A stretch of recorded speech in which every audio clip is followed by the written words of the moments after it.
میں نے کتاب رحمت قرآن مجید سے جو کلمات تلاوت کیے ہیں ان کا مفہوم یہی ہے کہ جس نے نیک عمل کیے، چاہے وہ مرد ہو چاہے وہ عورت، شرط ہے کہ وہ مومن ہو، تو ہم اس کو حیات طیبہ، ستھری اور پاکیزہ زندگی عطا کر دیتے ہیں۔ یہ میرے رب کا وعدہ ہے کہ جو بھی صالح اعمال کرے گا، وہ مرد ہو تب بھی، وہ عورت ہو تب بھی، میرے رب کا وعدہ ہے کہ ہم اس کو حیات طیبہ دیں گے، اس کو پاکیزہ زندگی دیں گے۔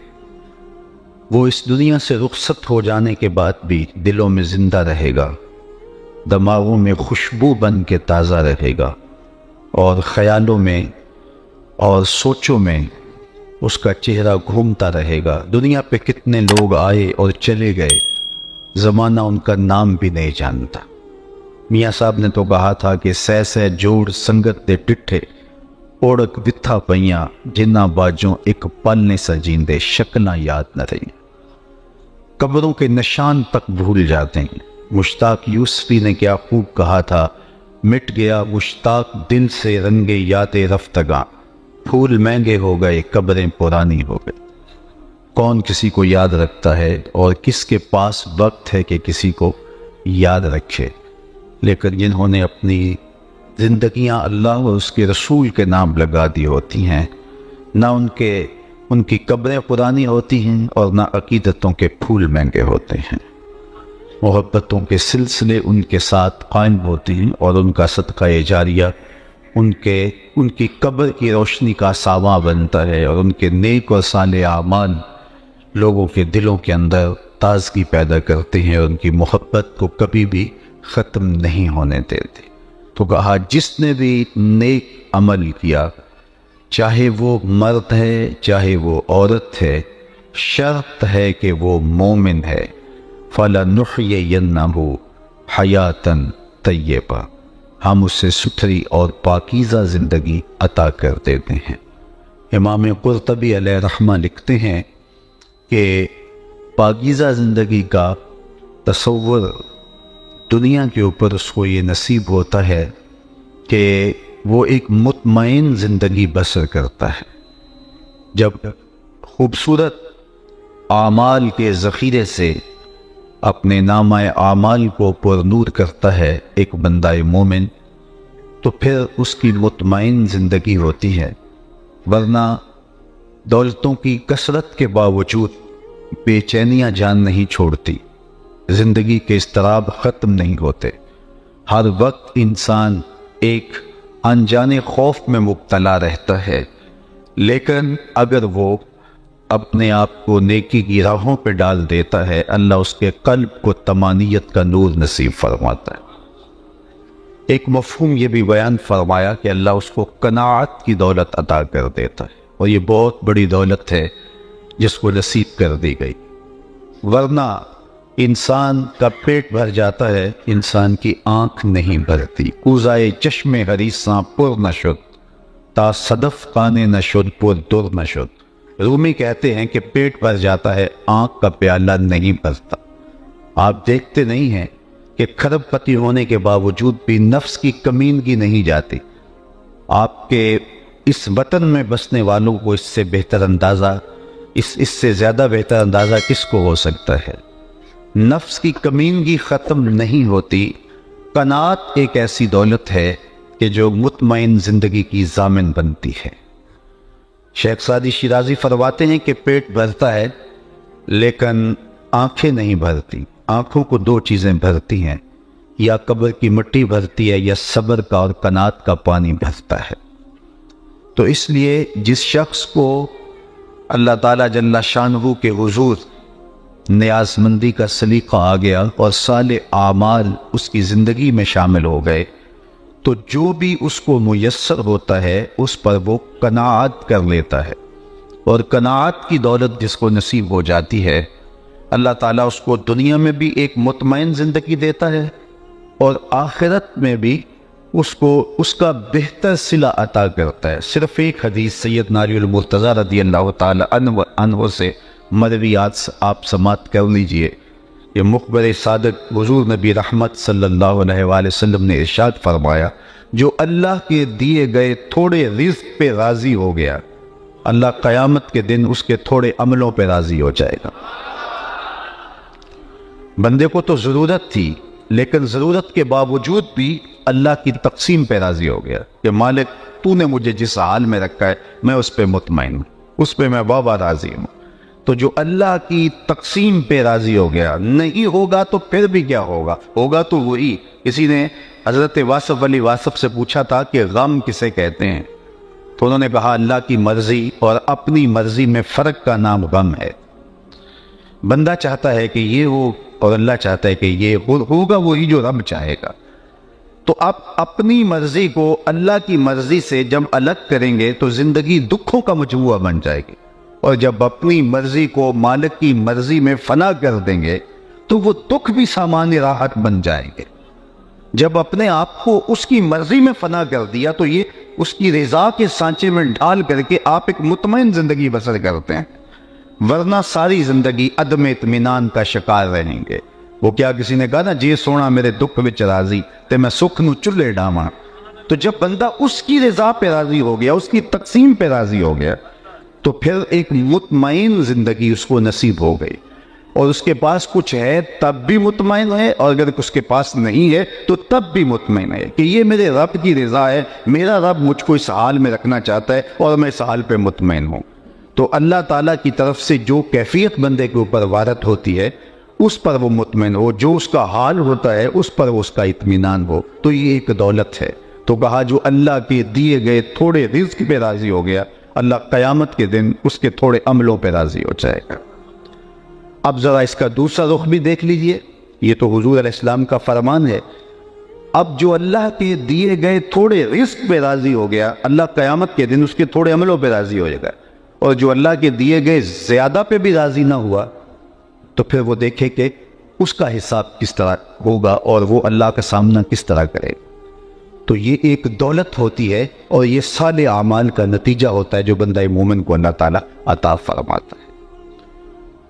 حیات طیبہ کا ایک مفہوم یہ بھی بیان کیا گیا کہ رزق حلال، یعنی اللہ تعالیٰ جل شانہ جس بندے کو پسند کرتا ہے اس کو رزق حلال نصیب کرتا ہے، حرام سے اللہ اسے محفوظ کر لیتا ہے، کیونکہ رزق حلال کی دولت ایک ایسی دولت ہے جو اللہ کے قرب کی ضامن بن جاتی ہے اگر ایمان اور صالح اعمال پائے جائیں۔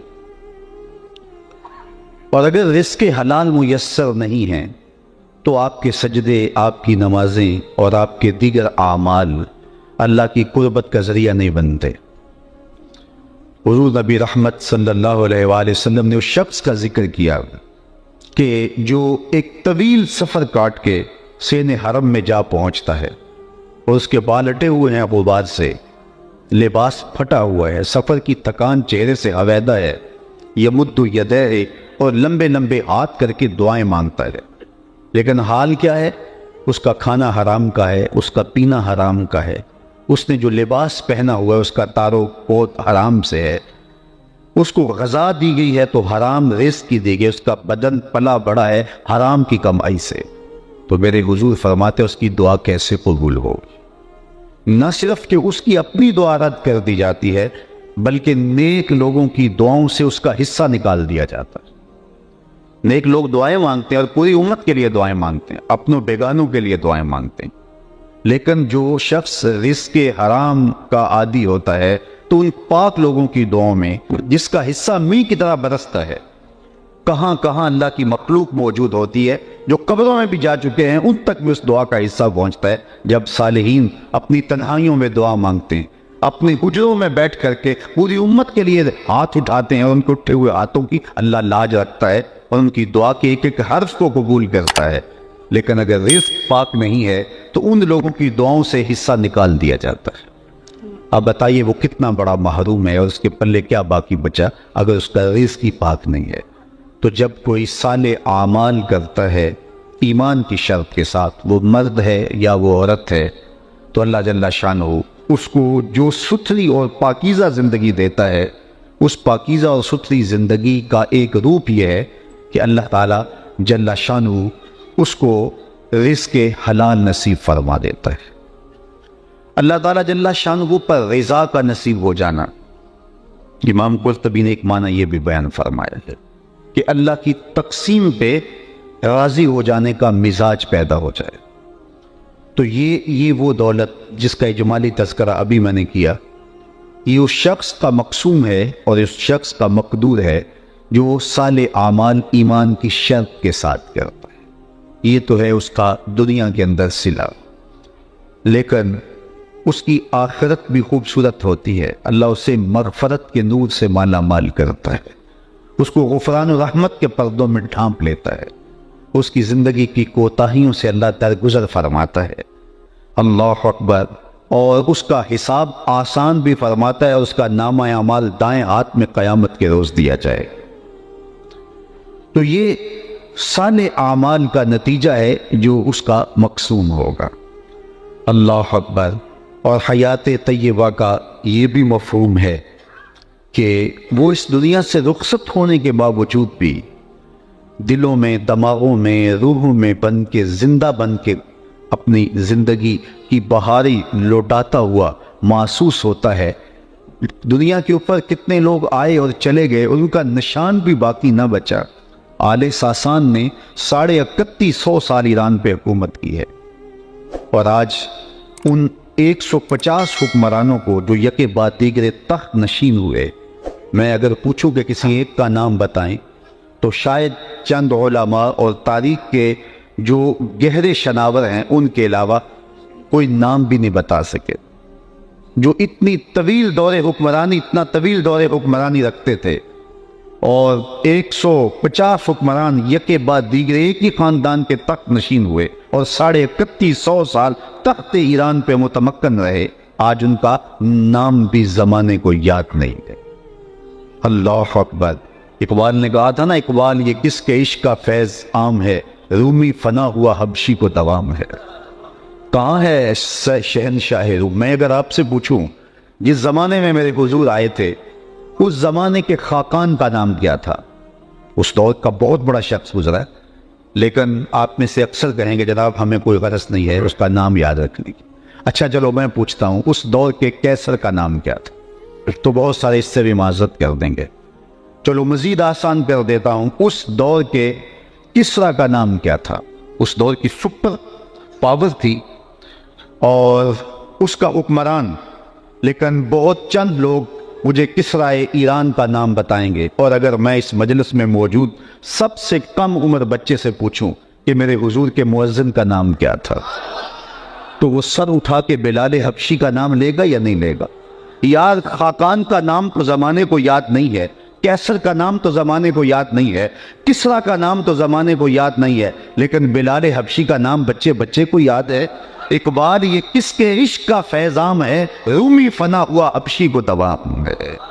تو جو ان سے لپٹ گیا وہ بچ گیا، اور جو ان سے ہٹ گیا وہ پیسا گیا۔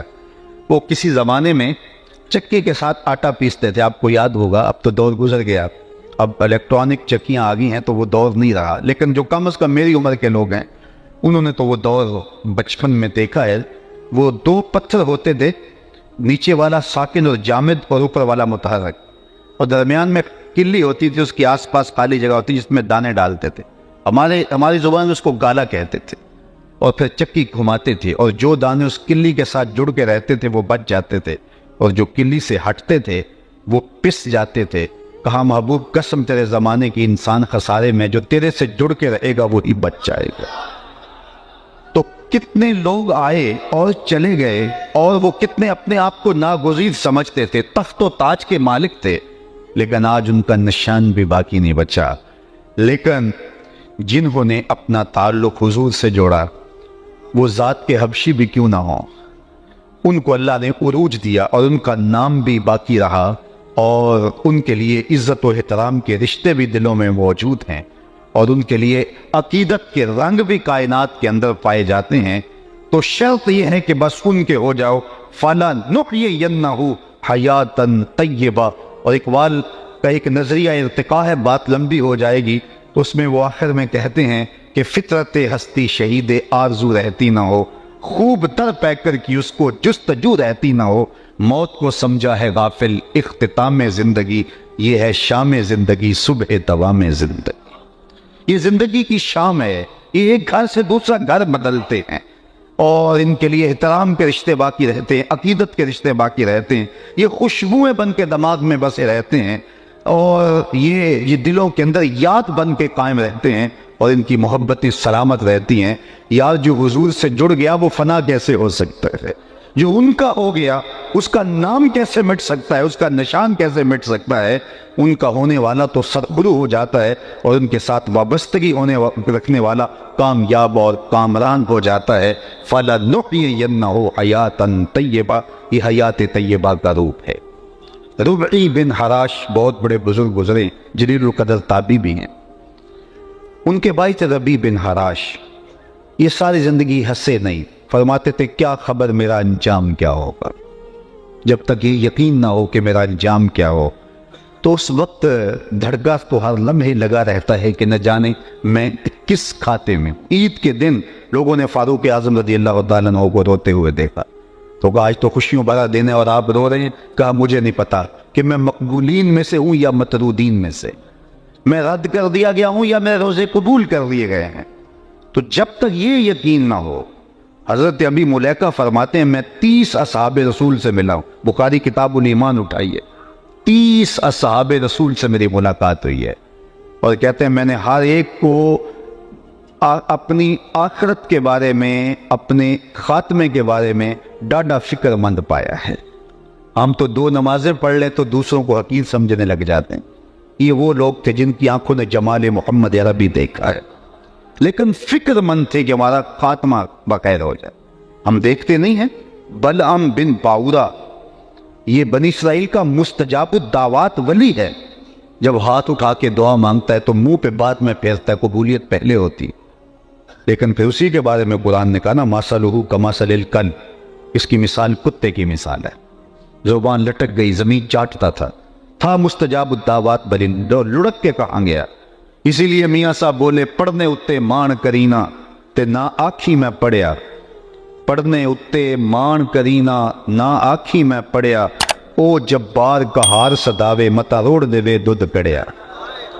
جب تک خاتمہ ایمان نہ ہو، خاتمہ ایمان پہ نہ اتنی دیر تک دھڑکا لگا ہے، رنگا رنگ سہیلیاں پرن کڑے پر پریا اس کا جانی جس کا توڑ چڑھے۔ کسی نے حضرت بایزید بسطامی سے پوچھا، ایک بوڑھی خاتون نے، حضرت ایک مسئلہ پوچھنے آئی، کہا پوچھئے، کہا آپ کی داڑھی اچھی ہے یا میرے گدے کی دم اچھی ہے؟ یہ کوئی مسئلہ مجھے پوچھے پھر جانے کہاں پائے۔ لیکن بایزید بسطامی رو پڑے، کہا بڑھیا تیرے سوال کا جواب فی الحال میرے پاس نہیں ہے، یہ تو مرنے کے بعد ہی بتا سکتا ہوں، خاتمہ خیر سے ہو گیا تو پھر ہی کچھ کہہ سکتا ہوں۔ خیر حضرت بایزید بسطامی کا 72 سال کی عمر میں انتقال ہو گیا تو بڑھیا کو خواب میں ملے، اس نے کہا کہ میرا سوال وہیں کھڑا ہے، مجھے بتائیے میرے گدے کی دم اچھی ہے یا آپ کی داڑھی اچھی ہے؟ تو کہا اللہ کا شکر ہے میرا خاتمہ ایمان پہ ہو گیا، اب تیرے گدے کی دم کو میری داڑھی سے کیا نسبت ہو سکتی؟ تو اس نے کہا کہ بتائیے آپ کے رب نے آپ کے ساتھ سلوک کیا کیا؟ تو حضرت بایزید بسطامی کہتے ہیں کہ جب میں مالک کے روبرو حاضر ہوا تو میرے مالک نے مجھے پوچھا اے بوڑھے بتا میرے پاس کیا لے کر آئے؟ 72 سال کی عمر میں انتقال ہوا تھا، اے بوڑھے بتا میرے پاس کیا لے کر آئے؟ تو میں نے جواباً عرض کی مالک بادشاہوں کی چوکھٹ پہ فقیر آئیں تو شہنشاہ فقیروں کو یہ تو نہیں پوچھتے کیا لے کر آئے ہو، فقیروں کو تو بادشاہ یہی پوچھتے ہیں کیا لینے آئے ہو، میں لے کر کچھ نہیں آیا، تیری رحمت کا سوالی بن کے آیا ہوں۔ اللہ نے بغیر حساب کی میری مغفرت فرما دی۔ تو کہا میں مغفرت تو غفران کے پردوں میں ڈھانپ لیا گیا ہوں، اب تیرے گدے کی دم کو میری داڑھی سے کیا نسبت ہو سکتی؟ تو جب تک یہ یقین نہ ہو کہ میرا انجام کیا ہے، دھڑکا لگا رہے، ڈر لگا رہے۔ مومن کی یہ زندگی ہے۔ سعدی شیرازی کتنی خوبصورت بات کر گئے، ہمارے درس نظامی میں بچوں کو آغاز یہاں سے کروایا جاتا ہے، کتنے حکیمانہ انداز سے وہ باطن کی تربیت کرتے ہیں اور روحوں کے زنگ اتارتے ہیں۔ فرماتے اس دنیا پہ تو آیا تھا تو تو روتا تھا، یہ ہنستے تھے۔ جب بچہ پیدا ہوتا ہے تو اس کا پیدا ہونے کے بعد والدین کو یقین نہیں ہوتا یہ زندہ پیدا ہوا ہے یا مردہ پیدا ہوا ہے، جب تک وہ روتا نہیں ہے اتنی دیر تک جو ہے وہ اس کے بارے میں کوئی حکم نہیں لگتا۔ اس کو استحلال کہتے ہیں ہماری اصطلاح کے اندر۔ جب علماء سے پوچھا جاتا ہے کہ بچہ پیدا ہوا ہے اور اس کے بعد فوت ہوا ہے تو جنازہ پڑھا جائے کہ نہیں پڑھا جائے، تو وہ کہتے ہیں اس نے استحلال کیا ہے کہ نہیں، چیخا ہے کہ نہیں۔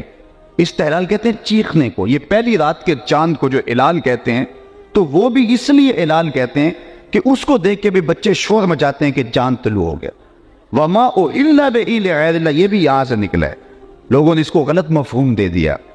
جب عند الذبح وہ جو پکار اٹھتی ہے وہ اللہ کے نام کے علاوہ کسی اور کی پکار نہیں ہونی چاہیے۔ اگر کسی نے جانور ذبح کرتے ہوئے کہا بسم شیخ عبد القادر جیلانی تو حرام ہو جائے گا، بسم محمد بھی کہا تو حرام ہو جائے گا۔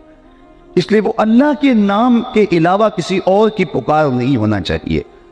تو باقی وہ 11ویں کا ہو، وہ 12ویں کا ہو، وہ عقیقے کا ہو، ولیمے کا ہو، لیکن جب ذبح کیا جا رہا ہے تو وہ آواز اللہ کے نام کی ہونی چاہیے۔ تو بچے کا چیخنا اس کی زندگی کی دلیل ہے۔ بلکہ امام طبرانی نے اپنی معجم میں اس کی وجہ بھی لکھی۔ حضور سے پوچھا گیا کہ حضور جب بچہ پیدا ہوتا ہے تو وہ چیختا کیوں ہے، وہ روتا کیوں ہے؟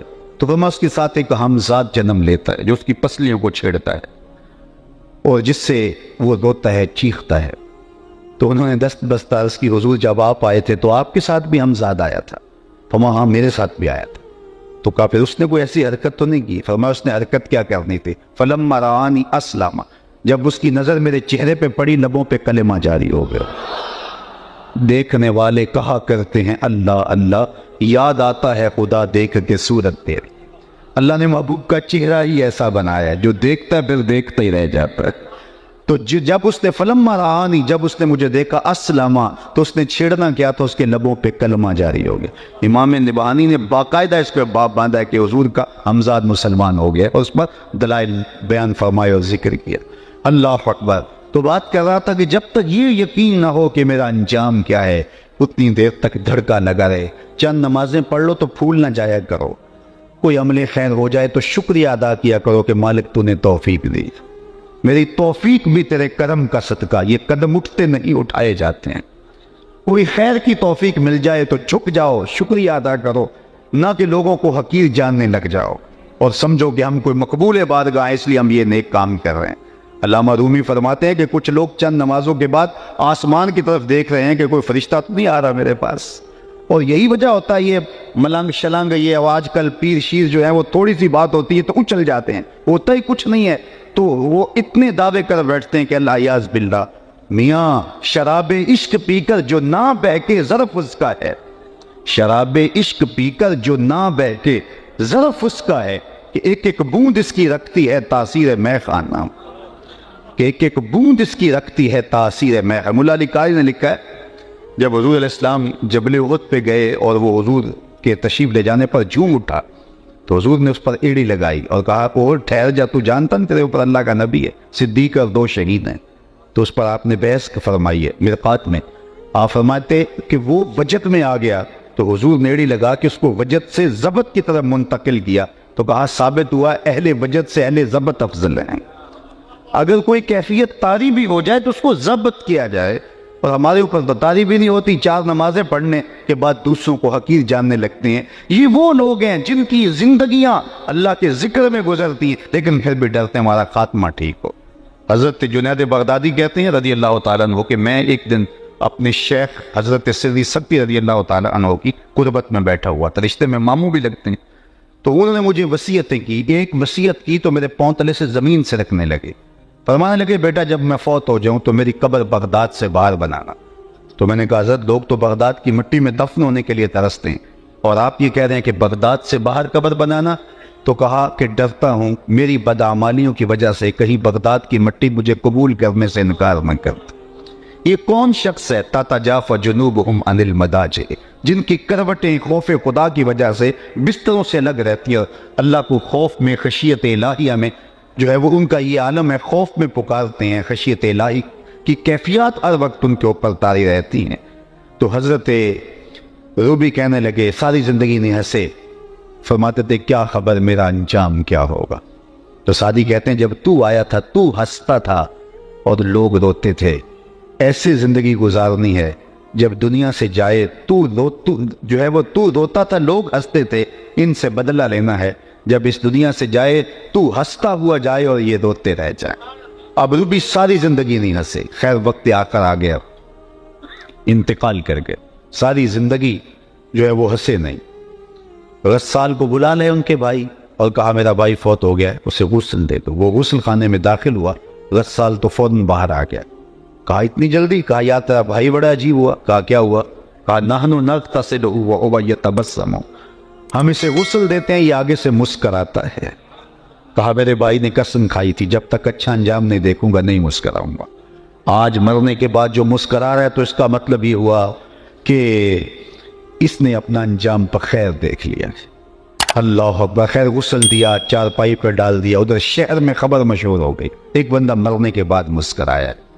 بعض لوگوں نے کہا وہ گھڑی ہوئی کہانیاں ہیں، بندہ مرنے کے بعد بھی مسکرا سکتا ہے۔ بعض نے کہا یار بندہ تو بڑا اچھا تھا، ہو سکتا ہے مسکرایا ہو۔ اقبال نے بھی کہا تھا نا، نشان مرد مومن بات گوائم چوں مرگ آئے تبسم پر لبے اوس، آ تجھے اللہ کے بندے کی نشانی بتاؤں۔ جب موت آتی ہے تو پھر اسے ندامت نہیں ہوتی اس کے ماتھے پہ، بلکہ اس کے لبوں پہ کامیابی کی مسکراہٹ ہوا کرتی ہے۔ تو کہا ہو سکتا ہے کہ یار مسکرایا ہو، چلو دیکھتے ہیں۔ ایک ہجوم بن گیا، کوئی محض تماشائی، کوئی شوق جستجو میں آگے بڑھے، کوئی تحقیق کرنا چاہ رہے ہیں، کوئی تیکھے سوال لیے جا کے پوچھتے ہیں کیا ہوا، کیا ماجرا ہوا، معاملے کی ٹو لگاتے۔ ایک بہت بڑا جلوس بن گیا۔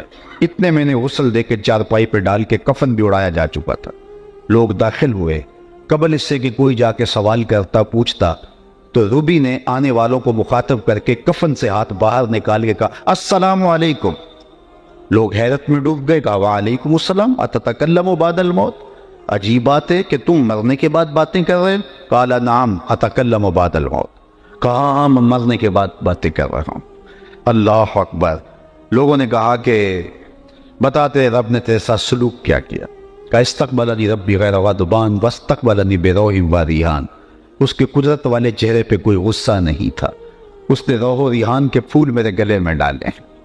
اللہ اکبر۔ عرش فرشتے بانگا ملیاں تے مکے پہ گیا شور، بلے شاہ اسا مرنا نہ ہی تے گور پیا کوئی ہور، فَلَنُحْيِيَنَّهُ حَيَاتًا طیبہ، کہا جو میرے ہو جائیں میں انہیں حیات طیبہ دے دیتا ہوں، ستھری اور پاکیزہ زندگی دے دیتا ہوں۔ تو اس کے ہو کے تو رہو، دنیا میں بھی سرخرو بامراد مطمئن زندگی کے اجالے نصیب ہوں گے، اور مرنے کے بعد بھی خوشیاں نصیب ہوں گی، اور آخرت کی زندگی بھی سرخرو ہوگی، قبر میں بھی چراغاں اور قبر میں بھی روشنیاں اور قبر میں بھی اجالے ہوں گے۔